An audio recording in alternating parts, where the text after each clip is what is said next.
brilliant state. We're all here to move more Black communities forward. We think our children have to have the best. It's all about discipline. How are we going to discipline ourselves so that we're able to save, so that we're able to make good financial decisions? Recognizing that there's a road ahead if you manage the road in front of you. The decisions that you're going to be making today in your lives where it comes to money will affect you in the future. Discipline is one of the things that we often learn, sometimes by our environment, or sometimes we're forced to do it, and sometimes we don't learn it at all. Stores want to get us in and out and get our money, and that's it. It's a game, so you have to be really wise to the game. Do you know what it costs to run your home on a monthly basis? Land acknowledgement. As we gather together, we acknowledge the sacred land on which we reside. It has been a site of human activity for 15,000 years. This land is the territory of the Huron-Wendat and Petun First Nations, the Seneca, and most recently, the Mississaugas of the Credit River. The territory was the subject of Dish with One Spoon Wampum Belt Covenant, an agreement between the Iroquois Confederacy and Confederacy of the Ojibwe and allied nations to peaceably share and care for the resources around the Great Lakes. Today, this gathering place is still the home of many Indigenous people from across Turtle Island, and we are grateful to have the opportunity to work in the community on this territory. We are also mindful of broken covenants and the need to strive to make right with all our relations. Last but certainly not least, we acknowledge the people of African descent who were brought here against their own will or in search of a safe place to live their lives and raise their children. Reconnaissance des terres. En nous rassemblant, nous reconnaissons la terre sacrée sur laquelle nous résidons. C'est un site d'activité humaine depuis 15 000 ans. Cette terre est le territoire des Premières Nations Huron-Wendat et Petun, les Scéniques et plus récemment les Mississaugas de la rivière Crédit. Le territoire était sujet de l'alliance de la ceinture Wampum plat avec cuillère, un accord entre la Confédération Iroquois et Confédération des Ojibwe et des nations alliées à partager et à prendre soin pacifiquement pour les ressources autour des Grands Lacs. Aujourd'hui, ce lieu de rassemblement est toujours le foyer de nombreux peuples autochtones de toute l'île de la Tortue et nous sommes reconnaissants d'avoir la possibilité de travailler dans la communauté sur ce territoire. Nous sommes également conscients des alliances brisées et de la nécessité de nous efforcer de guérir toutes nos relations. Dernier point, mais non le moindre, nous remercions les personnes d'ascendance africaine qui ont été amenées ici contre leur volonté ou à la recherche d'un endroit sûr où vivre leur vie et élever leurs enfants. This webinar provides illustrative information with respect to the subject matter covered and does not represent an official opinion or position of the Black Business and Professional Association. The BBPA makes no representations, warranties, or guarantees as to assume no responsibility for the content or application of the material contained herein, and especially disclaim all liability for any damages arising out of the use or reference to or lines on such material. Good morning. It is a pleasure to see all of you back here again. My name is Roderick Brereton, and I will be the host for this morning's community space, where we always say financial literacy is the language that we speak. And we always tell everybody here to tell a friend, it's not too late to join us here on Community Space.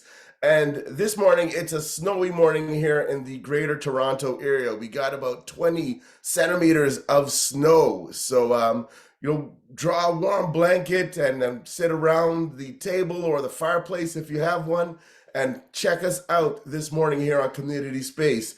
And I see some familiar names, but I see some unfamiliar names here who are joining us this morning. So please do check in on the chat. Let us know where you are joining us from, whether it be near, whether it be far. We've had people all the way from South Africa join us from time to time, and obviously people here within Ontario and the Greater Toronto area. But we definitely want to know where you are joining us from, because it's always important to know where our family is joining us from, near or far. And the quote for this morning is, "The firewood in the community gets the community's food done." So our resources together, when pulled together collectively, we can make something definitely that is sustainable, and then as long as we maintain it, it can bring us a lot more in terms of making sure that our resources are not just there, but we have them pulled together and that they work for us. And at the BBPA, definitely, that is one of the things that we are here doing diligently, is making sure the resources that we're pulling together, from our CEO right down to the people who work in the admin office, are putting all our resources together to make sure that there's something here for the rest of the community. And the community is what we're here to serve, in terms of making sure that there's opportunities where we often may not have had them, creating those opportunities, and also scaling Black businesses and professionals to that next level, because we understand that our wealth isn't just singular, it's communal. So definitely something to think about. And again, tell a friend to tell a friend right now. It's not too late to join us. And this morning, we had a little bit of a shift. Our guest who was here to speak about taxes, we're not too sure if he got snowed in or if there was something that was happened that wasn't scheduled. But needless to say, we have another professional here who's with us. And he's not just a professional, he's a good friend of mine, and he was the past treasurer from the BBPA. He's no stranger to the most of us. But without further ado, I'd like to welcome to you Michael Pinnock. Good morning, Michael. I think he's just coming off mute here.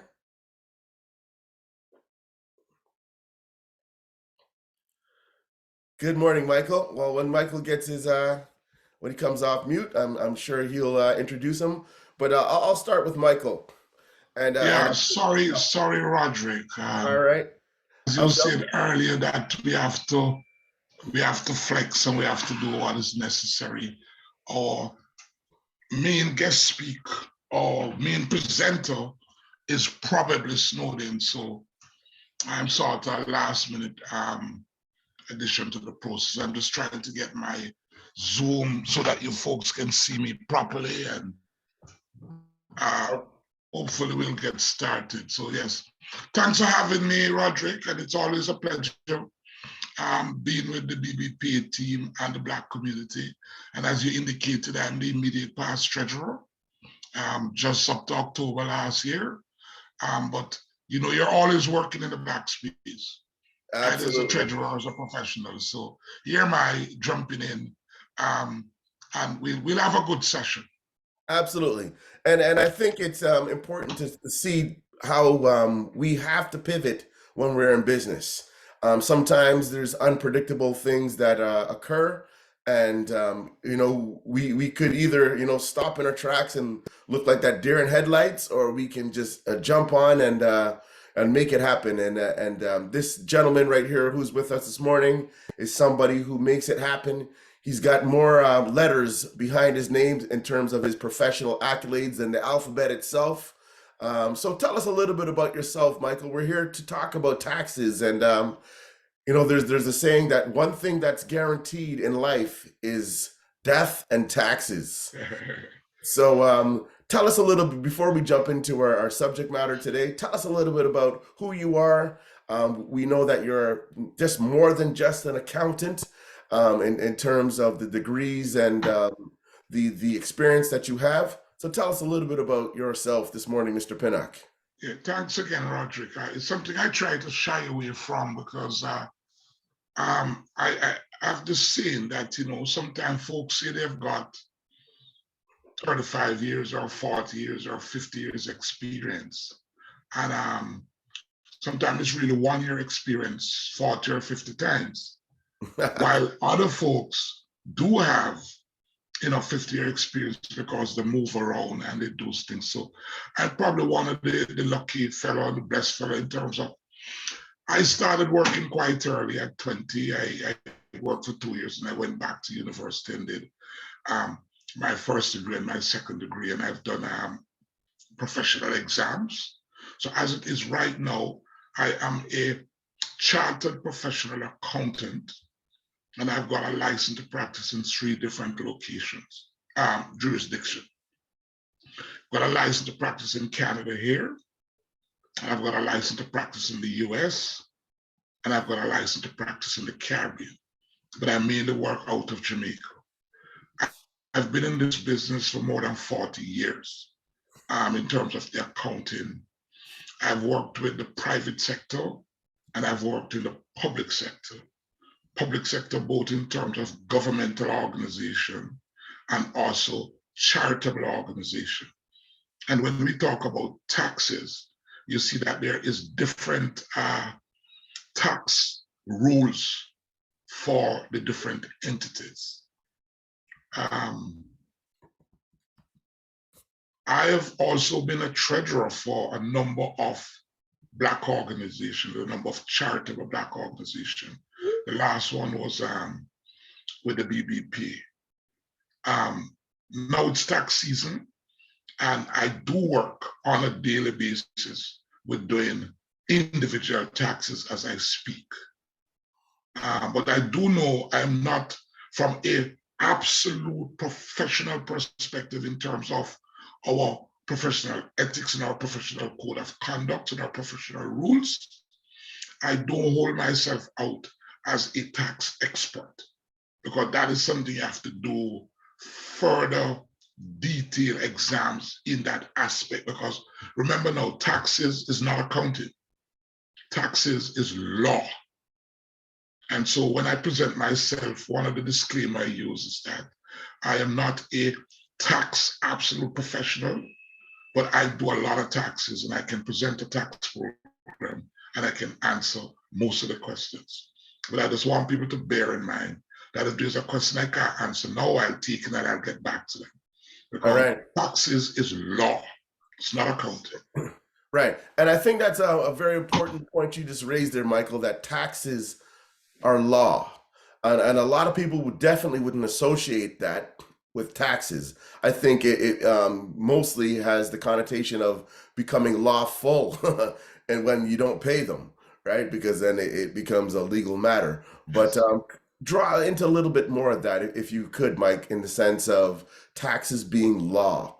And how does that, I guess, how is that enforced? Obviously, we know that there's a time that you have to file your taxes by, but you know, for the individual and business, it usually doesn't have that association with being quote unquote law. Okay, and as I pivot there, Rod, I would like to ask our audience that I'm prepared to take questions to continue with the presentation, because I was absolutely prepared to make that presentation. So what I'm hoping is that folks will ask questions as we talk so that we can develop a dialogue and answer the questions. But as I mentioned earlier, taxes being law, what it means is the member of parliaments, both in the federal section and the provincial, they come together and they decide what is it they're going to do to fund the budget on an annual basis. And how the government do their budget is not like how we individuals do our budget. What we do is that we have to first have the money in our hand, or plan to get the money in our hand, and then we decide how we're going to spend it. That is how the average person do their budget. And that is how the private sector and so do their budget. They identify the revenue sources and then they say, okay, we're going to spend the money. Governments don't work like that. Governments decide what they're going to spend first. We're going to fix some schools, we're going to fix some roads, we're going to improve the health care, we're going to improve security and that sort of stuff. Then they see where they're going to get the money. And that is where you have the taxes come into play. And in Canada, most of the taxing authorities do what is called balanced budget. I think the federal government is allowed, and I think some aspect of the provincial governments are allowed to have what they call deficit budgets, where they plan to spend more than the revenue they plan to collect in a particular year. But certainly at the municipal level and law, the law says you cannot do a budget where you have more money to spend than money you're going to collect. So they do a balanced budget. And from that balanced budget, they determine how they're going to tax people, either through property tax, through personal tax, through consumption tax, etc., etc. Right. And it's all law. And there's a whole bunch of rules around how you calculate different stuff. So the two basic ones that we face in our day-to-day business life or personal life is personal taxes are done through what is called the T1. So, most folks get their stuff legally by the 28th of February each year, and you have until the 30th of April to file your taxes without any penalties. So you've got all of March and all of April to file your taxes, and you do that through a T1. And so those people who work as employees, you get a T4, and you use that T4 to compute your taxes. Now, they call them information returns. And the government used T to label most of the information returns. You have the T4, you have the T4A, you have the T5, the T3, the T5008, a whole bunch of T slips. But you get all your information slip and you use it to compute your taxes. That's for the personal tax. Now, the tax system is structured in Canada to be self-administered. It is designed in a manner, it's not simple, but it's designed in a manner that individuals can do their taxes on their own. A lot of folks, it's either not convenient, it's a little, it's a little complex, they don't like some of the stuff, they're not accountant, they believe you have to be an accountant to do it. So they come to people like me to put together the taxes. So during the year, there's a best estimate make as to what your liabilities are. But it's only at the end of the year, in the case of individuals, it's not until December 31st in any particular year that you know what your true liabilities are. And so when you compute your taxes, you get either a refund or you owe. And a lot of folks like to watch the TV and compare us with the US. So I can tell you right now, the reason why we have to file taxes in Canada is because it's the law.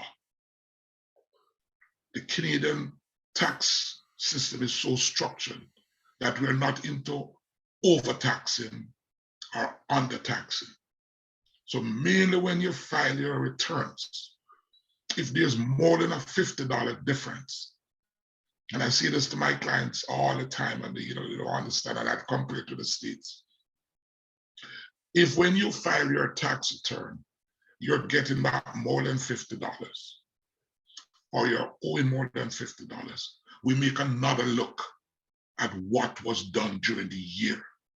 Because the tax system is so structured that there's no massive of refund, people getting $10,000, $20,000, or people owing that kinds of money. Whenever you see that, you need to make another look to see what's right. Now, in the States, that's a different kettle of fish. They tax folks, just tax them on the law, and there is an implicit refund that most people get back. So a lot of folks file their taxes in the state, not so much because it's law, but because they know that they've been overtaxed during the year and they expect a refund. In Canada, that's not the case. You file your taxes in Canada because it's the law, not because you're getting a refund. And if you're getting a refund and it's excessive, like a couple of thousand, $5,000, $6,000, $7,000, $10,000, there is something that you did during the year that was not captured during the tax process. For example, when you're employed, you have what is called a TD1 that you fill in, and it asks you, about your name, your CE, your SIN number, your address. It asks you if you're married, if you have dependents, if you have if you have a health challenge where you get various discounts. So if you fill out the TD1 with all the information that they ask you for, are you paying RSP during the year, etc., then you come up with a code, a sort of calculation that takes in all of those benefits during the year. So at the end of the year, there's no massive refund. But a lot of folks don't do that. They just put their basic information, address, name, SIM, and then during the year, they have donations that they pay to the church or to hospitals and what have you. A lot of them buy RSP during the year. Sometimes they get married during the year, and they have a spouse who's probably not working yet. They have dependents, both kids and parents. So a lot of stuff changed during that tax year that they didn't capture on the TD1. So when you file the return, that is the reason why they get back big refunds, because during the year, they were overtaxed because they didn't recognize a lot of their credits. But in our environment, that is not the norm. When you're on the business side now, you work with what they call a TD2, a T2, which is corporate taxes. And that's different. That's tax in the corporation. And most of the time is after you take out your revenue minus your expenses, what remained, you pay taxes on it. Average tax is about 39%, and then there is various rebates you get from the government for being a Canadian corporation, number of other little stuff, and you end up paying anywhere from about 15 to 20%. Okay. And yeah, I mean, and from my limited knowledge in taxes, based on your income, it puts you in a tax bracket, and then based on that is how you would be taxed, correct? Yeah, there are about 5 different brackets, because what we have in Canada too is called, and I keep saying in Canada because a lot of folks tend to watch American programs, and they're all watching what's happening down there, and why is this not happening? The Americans have got a similar but different tax system. We have got a progressive tax system in Canada, which means that different amounts of salaries or remunerations or income, whatever you call it, is taxed at different rate. So in the TD1, there's like 5 rates. I do try not to memorize them, but the lowest one is 15%. And that is up to about 40,000 something. And then there's another one that kicks in between 40 and another one right up to 39%. So as you make more money, you marginally pay a little more taxes. Right.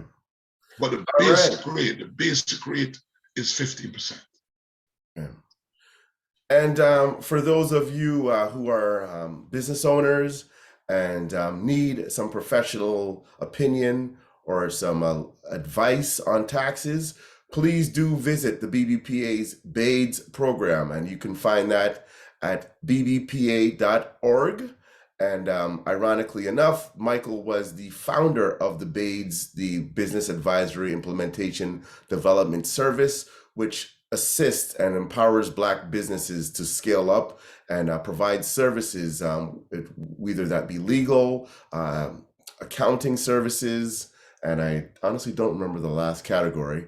But in terms of Black businesses, these services are given to you at no cost, and that we, the BBPA, enable the service providers. And Michael is one of the service providers to help you scale your business and to get some of those important aspects done. So definitely, if again, Victoria has put it in the chat. If you need some of those services, visit us at bbpa.org/BADES,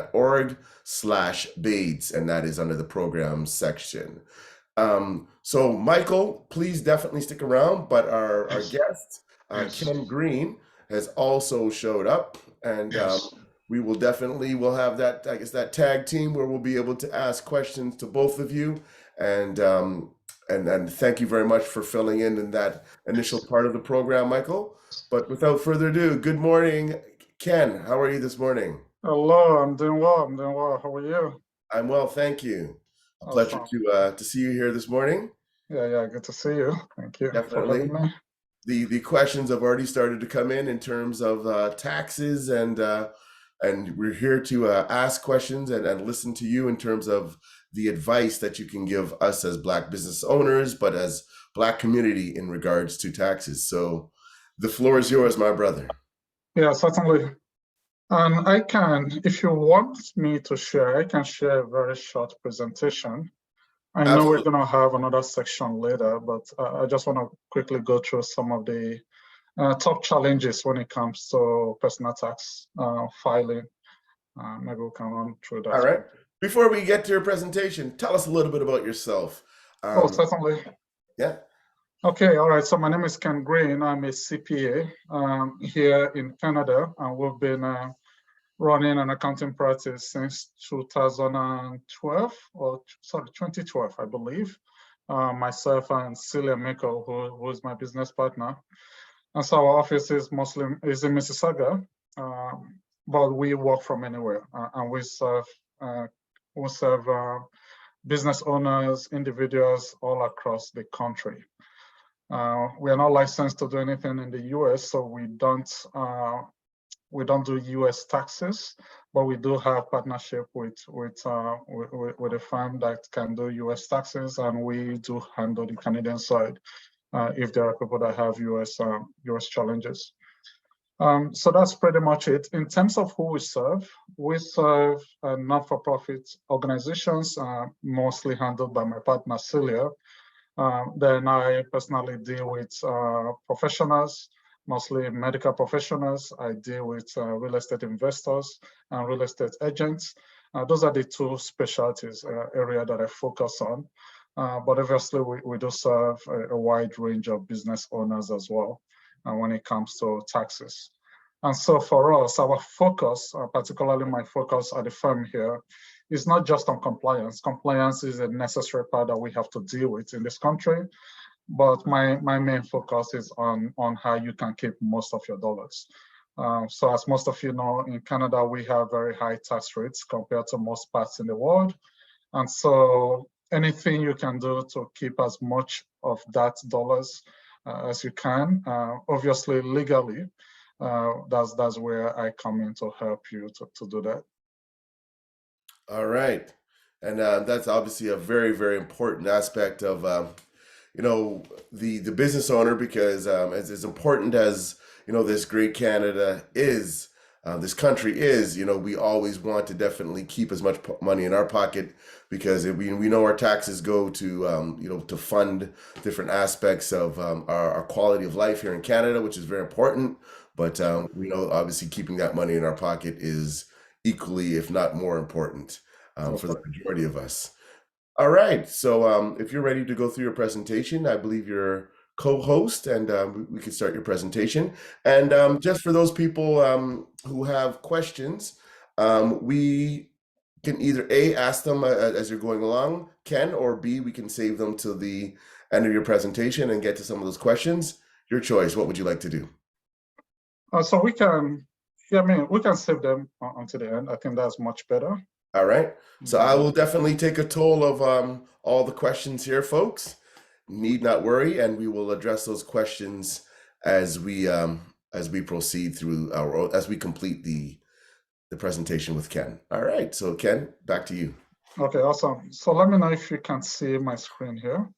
Definitely so. Oh, okay. All right. Awesome. Okay, so every year I run this survey, just asking a lot of Canadians to identify what their top 3 challenges are when it comes to filing personal taxes. And the answers seem to be the same almost every year. And so this is the most recent one that we run, where we're asking Canadians to identify what their top 3 challenges are when it comes to filing personal taxes. The first one is always gathering and organizing documents. So I think most of you can identify with this. Even me as a CPA, I struggle with this myself.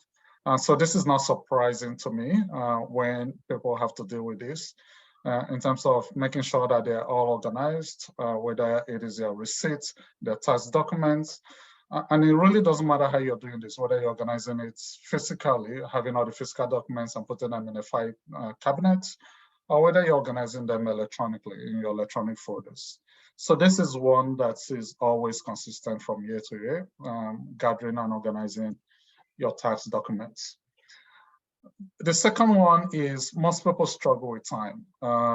So our tax laws are not that easy to interpret or to understand. And so a lot of people don't have the time to dedicate to sort of understand what they need to do and understand how they need to go about filing their personal taxes. So as a result of that, people don't do it, right? They're busy doing other things and they put it aside and never get to it. And so you may find people that end up in a position where they've not filed for 2 years, 3 years, 5 years. And so it's not uncommon to see people that have many years of tax returns that are outstanding. The third one is the expensive, people think it's expensive to hire a professional to help them.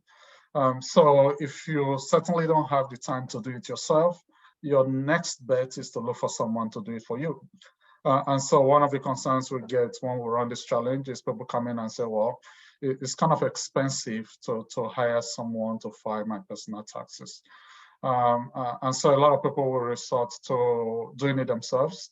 And thank God, with technology now, many people can actually file their taxes themselves, right? So we have a lot of tools in the market that will allow you file your taxes yourself, particularly if your tax is very straightforward to file. It becomes challenging if your tax situation is complex, if you own a business, if you own a rental property, or if there are other things going on in your situation, it may make it a little bit challenging to do it yourself. So when that is the case, then you may have to deal with the cost of hiring someone to do it. But this is a concern that people have to deal with in terms of paying for the cost to hire a professional to do their taxes. So I'm just going to go very briefly through some of the specific questions that we asked during this survey and to see what the responses are. So when it comes to preparing your personal tax challenges, these are some of the things that we for. Obviously, we went through the first one, gathering and organizing documents, lack of time, lack of knowledge. Some people say they don't know where to start. And then some other people provided other reasons for the challenges they're dealing with. And so in terms of the specific questions and how the responses came in, when we asked, okay, what are you doing? Now we've identified all these issues. Okay, what are you doing to address this challenge? Or what have you done in the past to address some of these challenges? And the good thing is that a lot of people are taking positive action, right? So people are, let me get this out of the way. So people are sort of doing stuff to make sure that these challenges are being addressed one way or the other, right? So based on the responses we got, majority of the people are hiring someone to do it for them, all right? So a lot of people have identified that, well, this is not my area of strength. As a result of that, I'm going to get someone to help me file my personal tax return. And so that's what it seems like a lot of people in this survey are going that route, where they're hiring someone to do it. And then we'll find a lot of other people that are either doing it themselves, so they're investing in a system where they can either do the taxes themselves or where they can stay organized. In terms of setting up electronic folders to put their documents, or maybe creating folders at home where they can organize all their documents. So the good thing is that most people are doing something positive to overcome some of these challenges that they've identified. when we asked what are the three main outcomes or goals when it comes to preparing and filing your personal tax returns, right? So one of the things we'll find is that people have different goals when they file their personal tax returns. For some people, it may be to reduce their taxes. For some people, it's to get a higher tax refund. For some others, maybe they just want to get a better understanding of some of the key elements that impact how much they pay in taxes.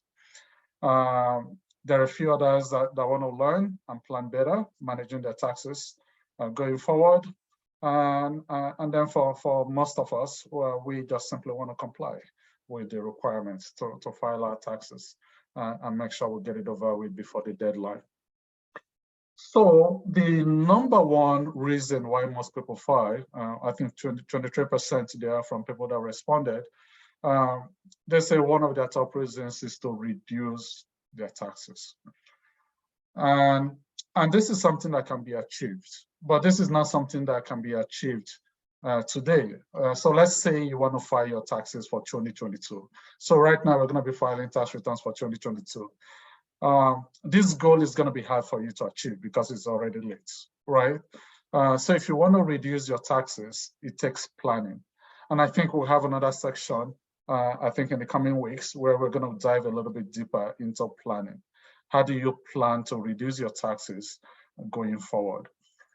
So that's the tax reduction. Surprisingly, a lot of people also want to get refund. They want to maximize their refund. And so this a little bit ties into the first reason. You get refund if you've already given the money to the government upfront, right? And that's when you get most of your refund back. And so part of planning is to minimize how much you even give to the government upfront. And I think I heard Michael talking about that earlier in terms of using some of those funds that you fill in earlier on to minimize how much taxes you give to the government upfront. A lot of people also wanted to understand their taxes. They want to understand some of the elements that impact their taxes, how much they're paying in taxes. And I think that is a better thing to do, or a better goal to strive for when you're filing your tax returns. Some people want to learn how to plan better. And I think that's what we focus on at our firm, helping Canadians and helping individual and business owners how to plan better going forward in terms of minimizing their taxes. And then we have obviously a lot of people that want to comply with the government requirements when it comes to taxes. So the other question we always ask is in terms of support. So if we could help you in overcoming some of these challenges, how do you want that support to come to be? Do you want a one-on-one support where you're engaging with someone on a one-on-one basis? Do you want to be part of a small group, just as we have here today, people that are learning together? Do you want to do it yourself? Maybe just reading information, and do you want to be part of a community, whether online or in person, learning about these things? And so we see here that majority of the people want one-on-one support. And so this makes sense because everybody's situation is going to be unique, right? When it comes to taxes, the taxes that I pay will totally be different from the taxes that you pay, just because our income is going to be different. Our individual circumstances will be different. The kind of credits and deductions that we can employ and deploy when it comes to taxes will totally be different. And so it makes sense to sometimes get one-on-one support when it comes to your tax situation. We have a few other people that want to do it themselves just by learning, 29% there, 16% want to be part of a small group, and then we have 20% that want to be part of an online community where they're learning and figuring out these things themselves. Then we had a bunch of questions. So one of the things we asked in the survey to say, okay, what question would you like to ask? And so these are questions that people have at the top of their minds. How do I prepare my taxes? How can you help me prepare my taxes? What are some of the implications with COVID? We know there may still be some COVID incentives that are out there. Some people want to understand how to minimize the amount of taxes that are paid. So that is how much is going out from their paycheck every month. How do I minimize that? And how do I minimize or maximize my refund? Some people want to figure out, okay, how do I pay the minimal tax possible? Right, again, that comes with planning. And then there are a bunch of other questions. How do I manage my tax payments? How do I minimize my tax return? So there are a bunch of other questions that come in from time to time, anytime we do these surveys. So just based on some of these questions, what I want to cover very quickly now is just very high level tips in terms of how you manage or plan and prepare your taxes this year, just dealing with some of those top challenges. Then I think in the later section, we're going to dive a little bit deeper into planning. So for this one, in terms of getting organized, so this is a top priority for most people. And so what I suggest is to look for ways to put a system in place to get your documents organized. And this you can do with folders. This you can do with the help of a checklist. And so we have checklists that we use all the time. And this is something we share with a lot of our clients. So if you have this checklist, it will help you know what you need to store and what you need to discard when it comes to taxes. And so whether you're storing it in a file with physical documents in a file cabinet, or you're storing them electronically, just get organized by having folders. Look for a checklist that will tell you the things that you need to keep and the things that you don't need to bother with.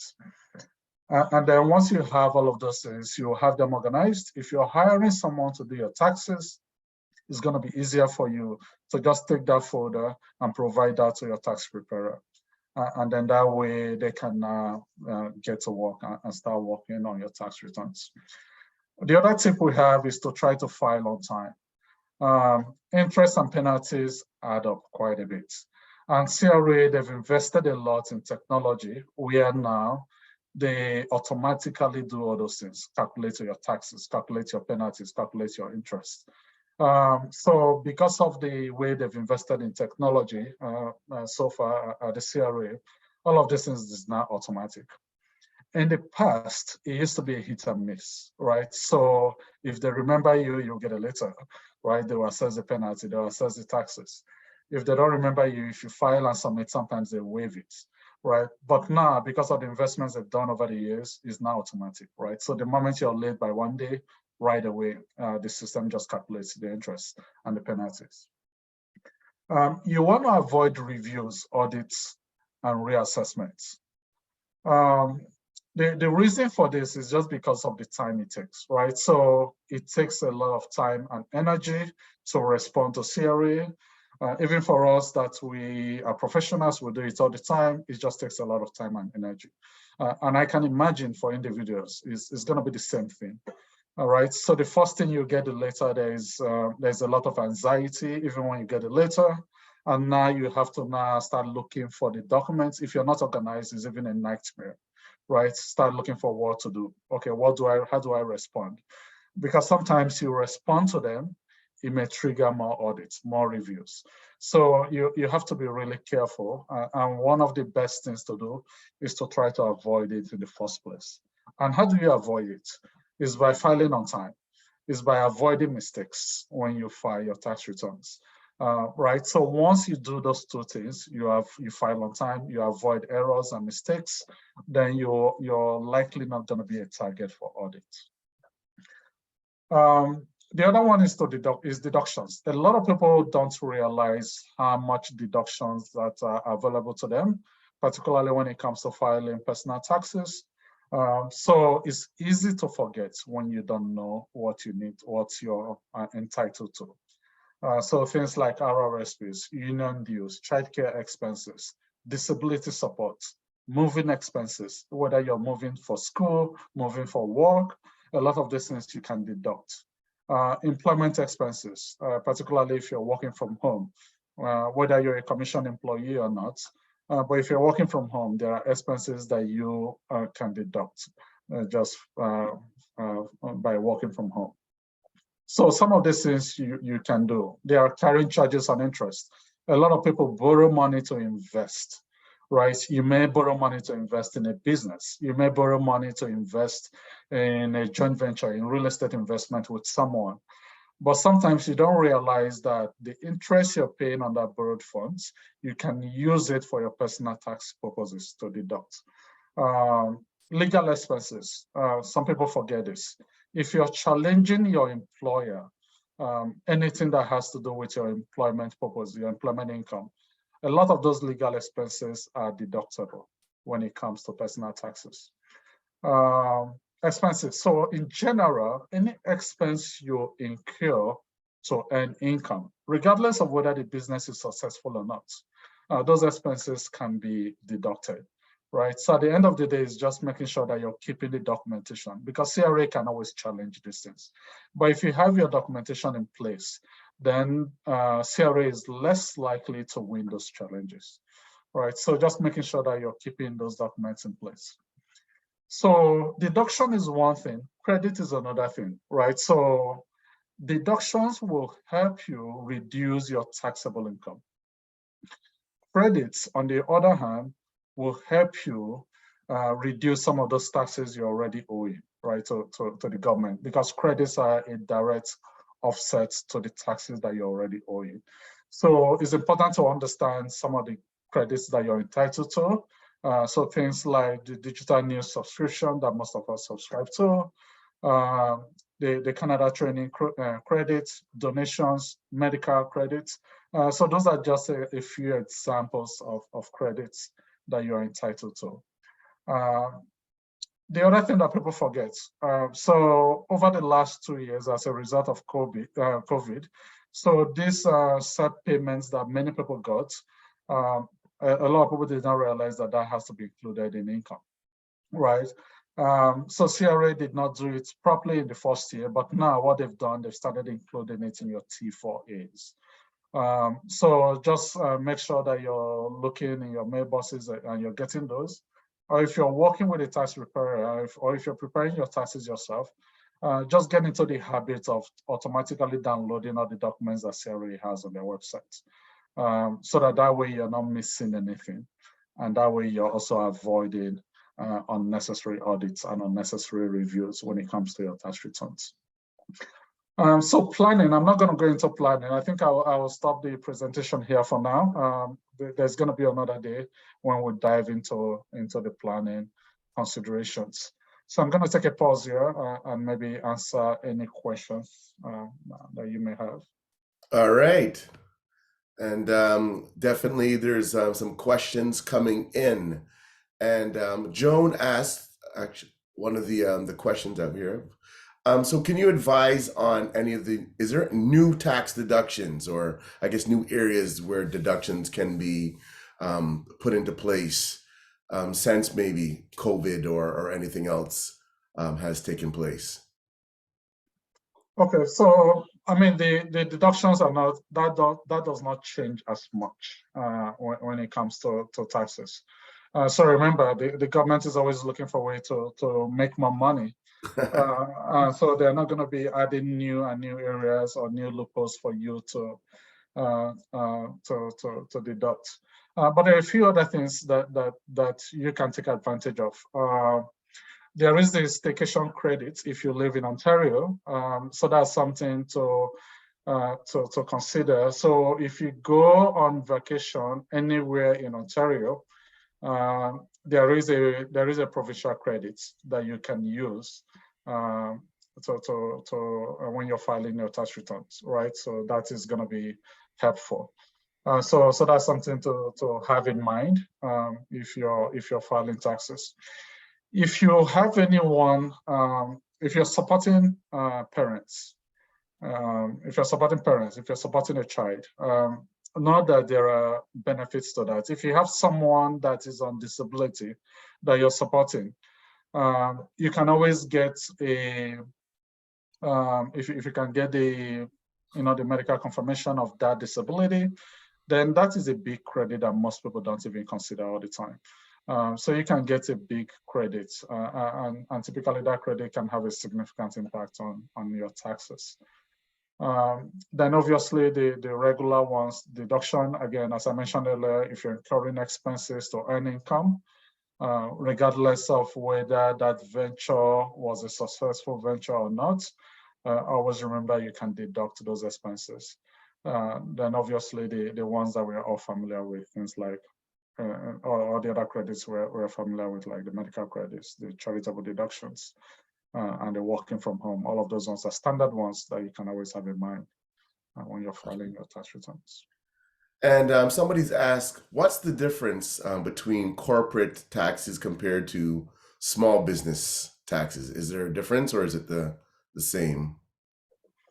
Well, the difference is in how you structure your business. So if you run a business, there are 3 different ways you can run a business.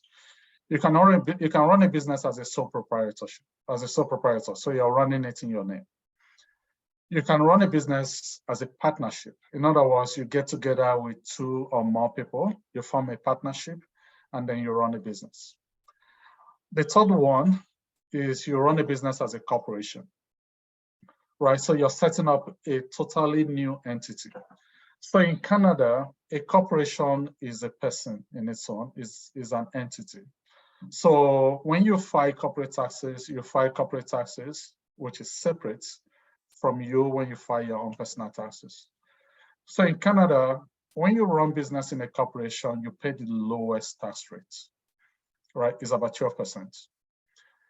If you run business in your name, ultimately, because you're a sole proprietorship, you're going to have a business schedule in your personal tax return.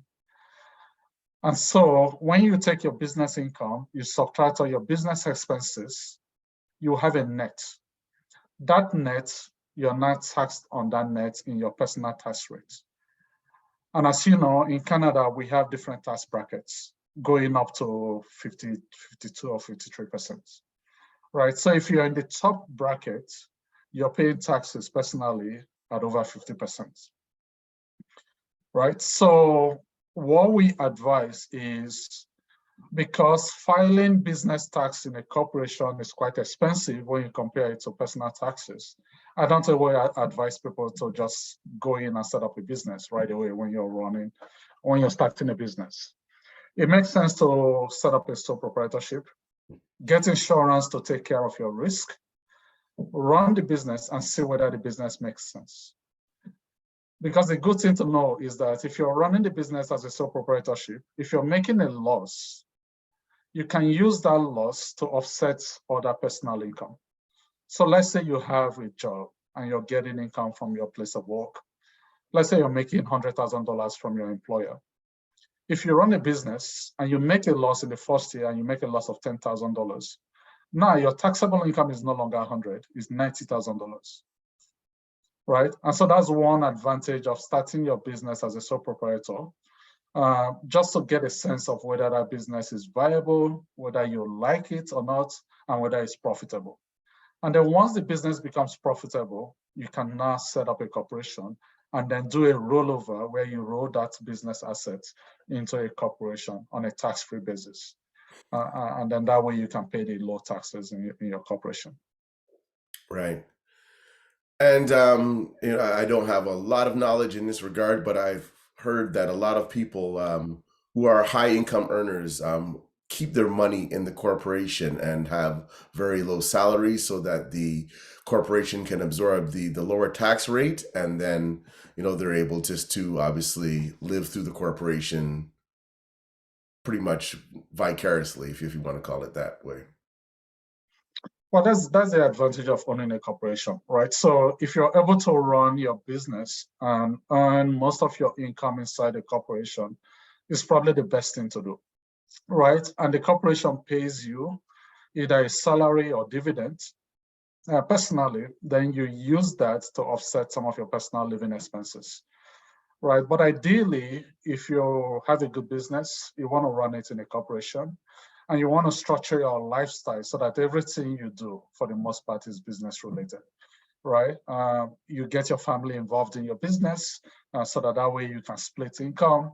And so there are so many things you can do when you run a business and you have a successful business.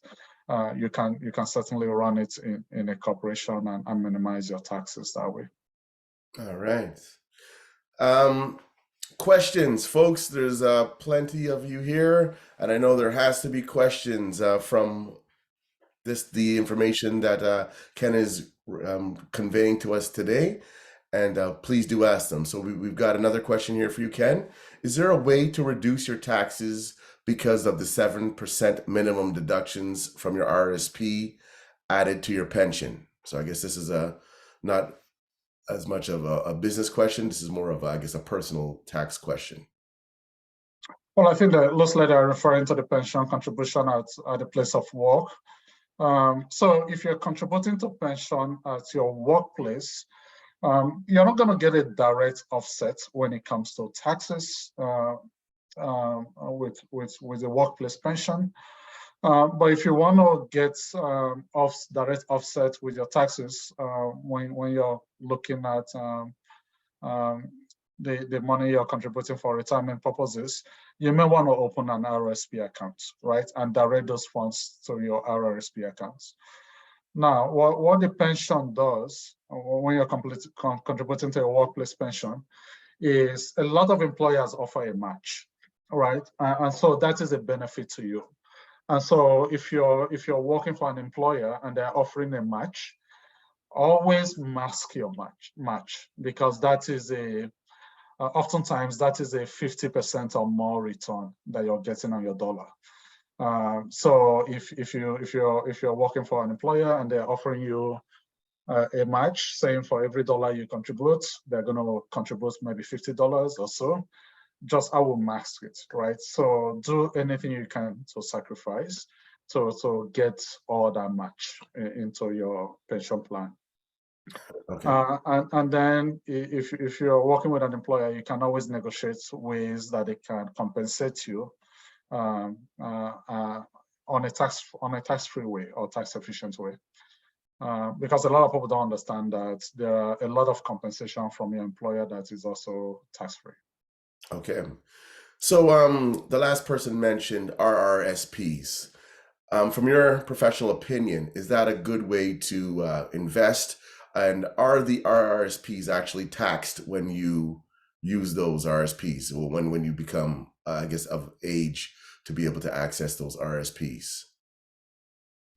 Yes, so RSP, in general, I like the idea of contributing to the RSP plan, particularly if you're in the top brackets, right? So if you're a high income earner in this country, it makes sense to defer some of that taxes that you otherwise pay today, right? And the RSP is a good vehicle for that.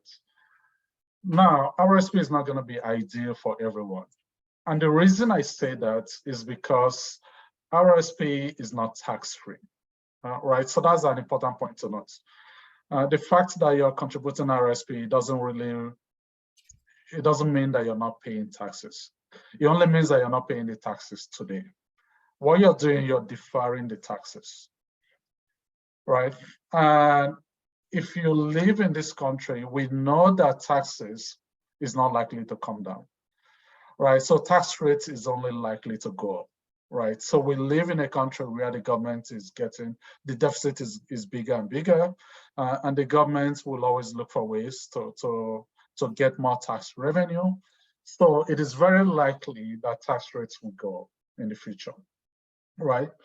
But what you want to do is to plan. Okay, so if I'm deferring all these taxes to the future, what do I have to do in the future to make sure that I'm not paying those taxes when the time comes to withdraw that money, right? So that's the plan that you have to do. And that's what we do and working with our clients all the time to minimize. So if you're working today, one of the important things you have to think about is to say, okay, when I retire 5 years from now, 10 years from now, 20 years from now, what are some of those income buckets I'm going to be withdrawing money from? And what is going to be the tax consequences of withdrawing money from those buckets at that point in time, right? So what I always tell my clients, well, if you identify that, then it may impact how much you contribute to your RRSP, because you don't want RRSP to be 100% your income source when you retire, because at that point you're going to be paying these tax rates, right? So it has to be managed. But if you're in the top brackets, it makes sense for you to figure out a way to use your RRSP to minimize your taxes, but to also watch it so that you're not building that balance to, or you're not excessively relying on an RRSP when it comes to time to start withdrawing those funds. Okay. But I guess because once you retire, you're usually not making as much in terms of income, so that hopefully, I guess if you're using that RSP, it would be a lower rate based on the income from that RSP. Is that correct? That is correct. And that has always been the traditional reason why people recommend the RRSPs.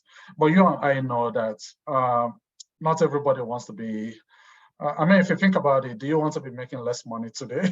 Right, exactly. Than you're making now? Right. So most people don't really want to be earning less. Right.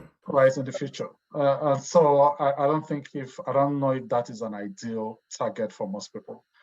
So what you want to do is to figure out, okay, if I need, let's say I need $100,000 to sustain my lifestyle today.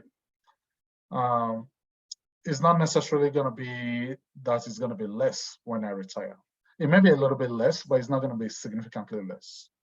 And so what you need to plan is to say, okay, if I'm going to need $100,000 20 years from now when I retire, I want most of that money to be coming to me from sources that are not going to attract high tax rates, right? And so that's the plan that you need to plan. Okay.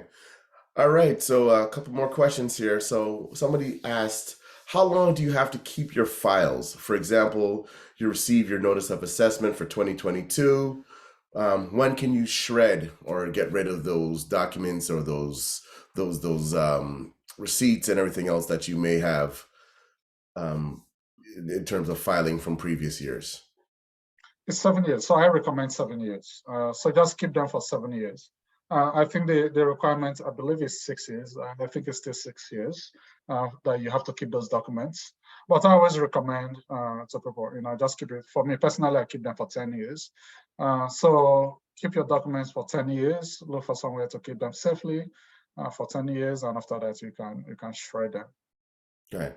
And would that the same for business and personal? Yeah, it's the same for business and personal. Okay. Also, somebody asked if you could just restate some of the information that you were talking about on the process of offsetting expenses versus losses. If you could just go over that one more time. Offsetting expenses when it comes to tax return. Do you remember? Yes, I believe that's what we're referring to. Can you explain the process of offsetting expenses versus losses? Okay, so if you're running a business as a sole proprietor, right? So in other words, you register the business and you're running it in your name. So any expense you incur for that business is something you can use to offset income from other sources, right? So let's say I have a full-time job with a bank, but I'm running a business on the side, right? I get a T4 at the end of the year from my employer. Maybe I make $100,000 every year gross income. And if I'm running a business, and this is my first year of running a business, and I really don't have much income, but I've spent money to develop a website. I've spent money on travel. I've bought equipment or bought staff materials. All of those expenses, I can put them in my business schedule when I file my tax return. And those expenses, I can use it to offset the $100,000 I have in employment income. And so now my taxable income is no longer going to be $100,000, but it's going to be less than that because of all these expenses, right? So if you run a business, remember you can always use expenses in your business to offset your income. Now, if you're in a position where your business is successful, right? You're making income, you're making more money from revenue than your expenses. What will happen is that the net income from that business will be added to your income from work. So in my example, let's say I make $20,000 more in my business after I expense all my expenses. My taxable income is not just going to be $100,000 from my employer, it's not going to be $120,000. So that would take me up to the next tax bracket. And so I'll end up paying more and more taxes. So if you're in a situation where your business is successful, it makes no sense to continue to run the business in your name, particularly if you have a full-time job. So that is when you should make a decision to roll that business over into a corporation and pay 12% there instead of paying high personal tax rate on that income. Right. And I guess for corporate taxes. Roderick? Yes, Sorry, Michael. before Come you on, brother. proceed, yeah, I'd raised my hands. I just wanted, Sorry as about I that. listened to Ken make that presentation and reflect on the questions that they asked, and I just would like Ken to reiterate when we talk about exchanging business expenses for our personal filing to offset. Remember, those expenses have to be business related. Okay. A lot of time people believe that when you're running a business, you can pay your personal phone, your personal utility, drive a personal car, take a personal vacation, and those quote unquote expenses can be passed through the business. I would just like you to reiterate that it has to be business related expenses that drive the losses that you can then apply to offset the T400,000, and not just expenses in general, but business expenses.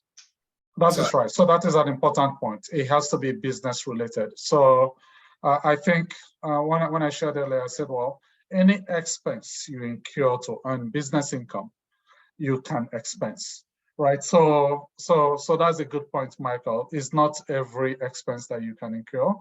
Even when you use your home to run a business, there are certain conditions that you have to meet. And then based on the space that you're using within your home, then you can expense a fraction of those home expenses as well when you're filing your taxes. Yeah. I just said that, Roderick. Sorry, I won't butt in again, but I just said that because on a practical basis, I mean, Ken and myself do these things every day on a practical basis. And I have found that folks have been poorly advised in the past. Yeah.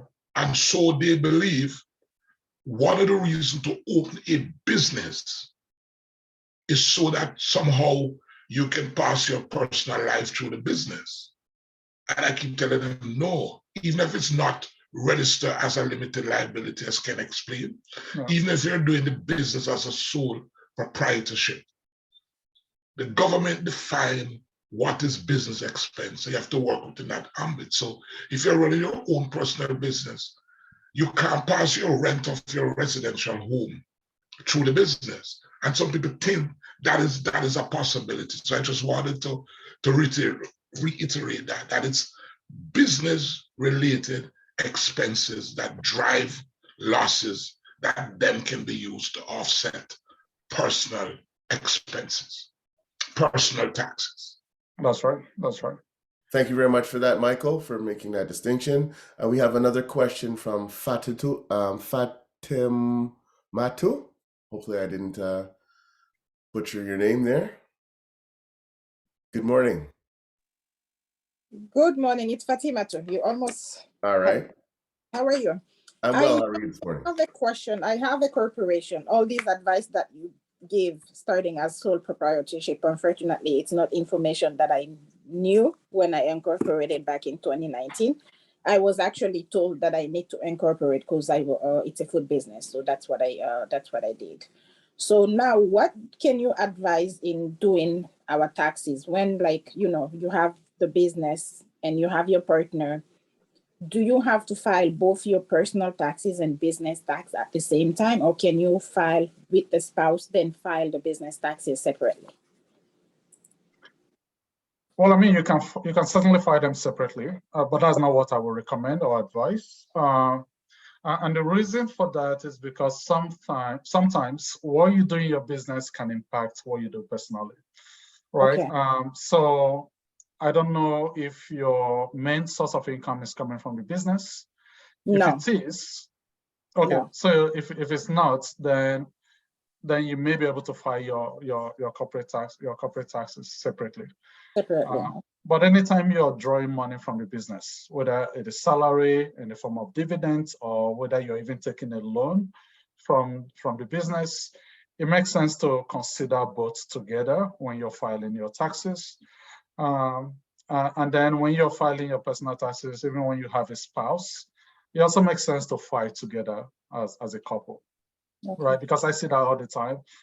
Where one spouse will go and file separately, another spouse will go and file separately, and there is really no integration and no, they're not filing together. So sometimes when you don't file together, you may miss out on a few things, and you may end up triggering audits because you don't know what your spouse is claiming. I know some of you may end up claiming the same thing and you're double dipping.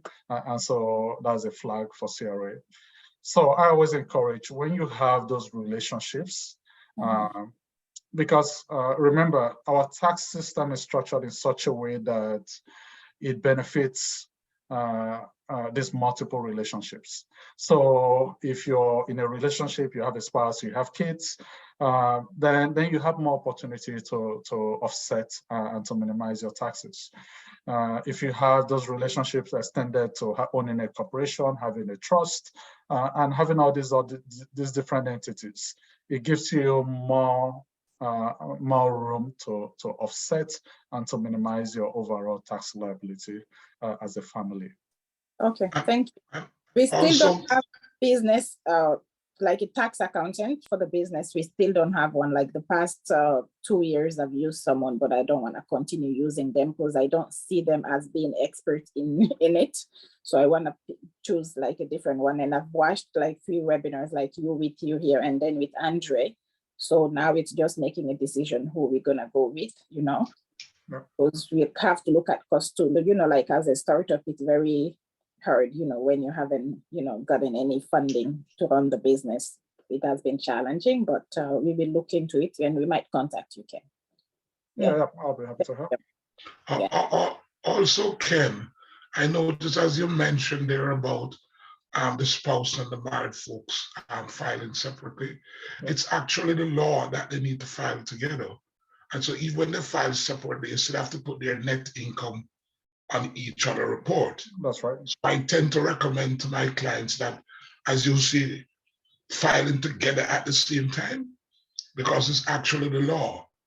If you don't, and you didn't add the net income of your spouse, and you see it raise a red flag, and the CRA coming in, that's where you have all sorts of challenges. And it worked for both married and living common law. Both of them carry the same legal status. That's right. Married and common law has to file together. Or if they file separately, the net income from either party must be reflected on the other party's That's right. return. That's right. You know. All right. Thank you very much again for that, Michael. Very important information. And we've got some more questions. The questions are coming in. So one from Rue Maynard. Are there any suggestions for reducing taxes when you have to convert RRSP to a RIF and start withdrawing funds? Well, I mean, so there's a minimum requirement once you do that conversion. There's a minimum requirement that you have to withdraw every year, right? That is set by the government. Now, if you have flexibility in terms of, let's say you have other sources of income, then you can just stick with the minimum, right? So that way you don't trigger a lot of taxes, right? So once you turn 70, I believe it's 72. Once you turn 72, you don't have any choice. You have to convert, right? You have to move those funds from your RSP to a RIF. But if you have other sources of income, then there's really no reason to go above that minimum because you don't want to trigger any additional taxes. But I mean, if you're in a situation where you don't have other sources of income, you really don't have a choice.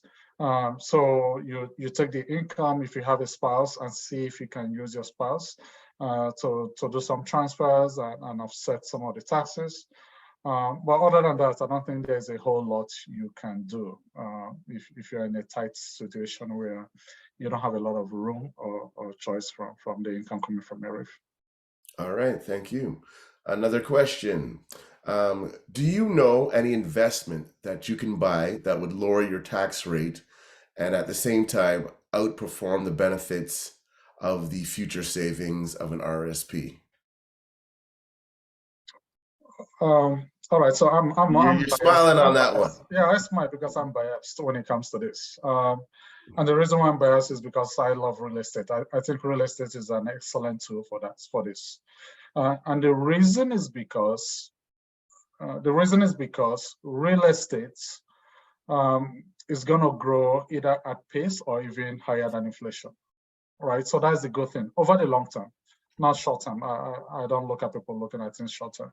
Over the long term, real estate is going to grow at the same pace, oftentimes at a pace higher than inflation, right? So one of the things you want to do when you're looking at the future is to see, okay, how does my income continue to grow in the future and continue to outpace inflation, right? Because if you're relying on employment income, then you know, a lot of you would have experienced it, that your income is behind when it comes to inflation, right? Your income is not keeping up to the rate of inflation, particularly in the last year or so, when we've been dealing with very high rates of inflation. So I personally believe that real estate is an ideal vehicle. Now, I know real estate is very expensive in this country, right? But if you can do anything you can do, stretch yourself, get together with family members. I think real estate is an ideal investment that will help you withstand inflation. Real estate is a vehicle that is very ideal when it comes to managing taxes, because remember, if you own a rental real estate, you're sort of in a business of running a rental business, right? And so it becomes a business vehicle for you to use to manage your taxes, particularly with the depreciation that comes along with owning a real estate. And so I always recommend that if you don't own your own personal real estate, your personal home, primary residence, then I think that's the first thing you need to get. Remember, if you own a personal real estate in this country, you don't pay taxes on the sale of that home, right? So I think that is one big asset that every Canadian should own when it comes to taxes. And again, if you own real estate and it's a rental real estate, remember when you sell it, you're not just paying ordinary taxes, you're paying what we call capital gains tax. And capital gains tax has a much better tax rate compared to employment tax, right? So, I mean, I can talk forever why real estate is the ideal investment vehicle, but I think if you're looking for other alternative investment vehicles, real estate is ideal. Insurance is also one of those products that is also ideal for tax purposes, not for today. So real estate and insurance will not do the same thing that an RSP will do in terms of offsetting your taxes today, but it's a good way to pack money going for future when you're looking at saving for taxes in the future. So that's a great point that you just raised there, Ken. So if somebody, for instance, was building a home and they were going to be renting out a portion of that home, could they use that as an investment property so they would be eligible for those taxes? Or I guess in the sense of what they're putting into that investment property, even if they were going to rent or own a portion of that home, is that feasible? Well, it's feasible. So if you have your home and you're renting a portion of your home, then certainly you can offset some of your taxes, right? Because now you're getting rental income. And now, because you're getting rental income and you're also living in the home, you can deduct a portion of your interest, a portion of your property taxes, a portion of your maintenance. All of these things you can deduct because you're renting a portion of your home. And so that's one of the things I always advise people, right? So if you own a home and you can afford to rent a portion of it, why don't you do so? Do so and use that to offset some of these high mortgage rates and high taxes. So remember, the mortgage interest on your primary residence is not deductible for tax purposes. But by renting a portion of your home, now you can deduct some of that. Right. And Right? So renting, these are some of the strategies that some people can employ, for sure. and renting a portion of that part of your home, for instance, for your own business, like your office space, is also eligible, correct? Well, that is a tricky part. So you have to be careful when you're doing that. So if you're using your home to run your business, then there are certain expenses you can expense for sure, right? When you're running your business out of your home, right? And again, that has to be in proportion to the space in the home that you're using for business purposes.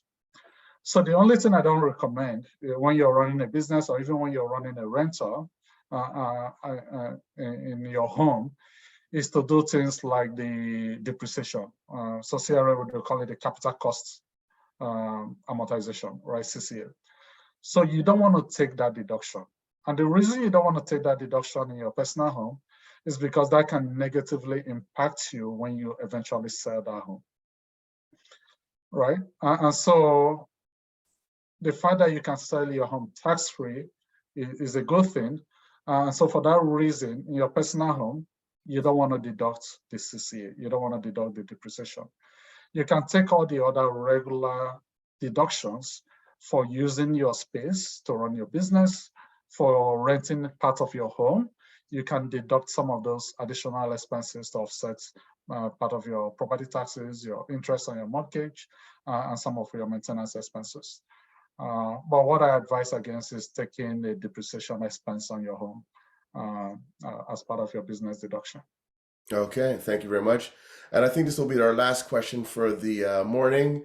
Actually, we got two more coming in. So does that then, I guess, renting that portion of your home to a roommate would apply the same way as if you were renting it to, somebody who was correct. All right. All right. Last question. Is the mortgage interest on a rental property deductible expense? It is deductible expense. So are you saying a totally rental property that you don't live in? Because that's it looks like that's what it is. Okay. But it doesn't matter whether you're renting a portion of your home or you have a separate rental property. Yes, mortgage interest is deductible. Again, remember, with all these rentals, whether it's a portion of your home that you're renting or somewhere else, you also have to include the rental income, right? So you report the rental income, but now you can offset that income with all these expenses. So mortgage interest on your mortgage is deductible, not the principal, just the interest. Okay. And there's actually one more question, and they just reminded me. Okay, so somebody says that they're making over $200,000 per year, and they also have an incorporated business at this time, which is not profitable, and it relies on their personal income to run that business. And so the question is, how would you advise them to proceed with filing their taxes? Well, so for you, what you're doing, you're just taking your personal after-tax money to fund your business. That's essentially what you're doing. So you are advancing money to your business. So what you have to do is to keep track of all the money you're advancing to your business. Because now all of that money you're advancing to your business to support the business, once the business starts making money, the business can repay you all of that money tax-free, right? Remember, anytime you take money out of a business, oftentimes there's a tax consequence, right? And so you have to be careful. So if you're advancing money to the business, make sure you're keeping proper documentation, because at the end of the day, once that business becomes profitable, then that business can return that money to you tax-free. Now, if you're borrowing the money to support the business, remember that you're also paying interest on that money. So if you're personally borrowing the money and using that money to support the business, you're paying interest. Now, the interest expense on all that borrowed funds, you can expense it and use it as a deduction when you file your personal taxes. So I think for you, if you had gotten the advice at the beginning, maybe there was no need for you to go incorporate. You should have run that business as a sole proprietor, and now all those losses you can use it to offset your $200,000 in income. I mean, it may not be late to do that. So if you want to keep the business aside, register another business in your name and continue to run it in your name, then maybe you can do that for a while. But again, it has to be a business that you know you have a reasonable expectation of making a profit. Because if you don't have that reasonable expectation of making a profit, then CRA can come down the line to challenge you that this is a hobby and not a business. Okay. And on that note, we're going to say thank you very much to Ken Green, our guest this morning here on Community Space. A lot of information. And Ken, if you wouldn't mind, before we say au revoir for the day, sharing your information, because I'm sure that there's going to be a lot of people who might want to reach out to you to get tax advice. And as Michael Pinnock also shared earlier on, we would advise all of you to seek professional advice, especially when it comes down to taxes. And you can try to do it by yourself if it's not complicated. But once it seems like it may be a little bit more out of your understanding, or where you would need, ideally, to have a professional opinion, it could save you a lot of money having that professional opinion. So from our advice at the BBPA, always seek professional opinions, especially when it comes down to areas of taxes. And obviously, those mistakes could be costly, because obviously you will be taxed on top of that in terms of what you'll have to pay if you have made mistakes. So thank you very much this morning to Michael and Ken. And before we leave, we're going just to show you some of the upcoming activities and programs that we have here at the BBPA and upcoming this week. So we've got, it is International Women's Month, and we're going to be featuring Black Women in Tech. So featuring another host, Boy Fung, and special guest. So please definitely do tune in this Wednesday, March the 8th at 12 p.m. for Ask a Professional. And next week, we'll be continuing our tax conversations here on Community Space with Beverly Allen, an investment advisor. And please do tune in with Lincoln Alexander Estridge, who will be hosting next week. And on that note, we are going to say thank you very much for joining us this morning here on Community Space, the financial literacy program that speaks the language of the community. And don't forget to tell a friend to join us every Saturday morning, same time, same place here on Community Space. I'm Roderick Brereton. Stay safe, and we'll see you next week. Take care. All right, take care. Bye, everyone. Bye-bye.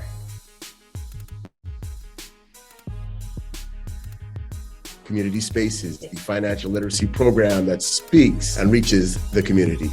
Are we going to be in a better place, or are we going to be still, quote unquote, behind the 8 ball?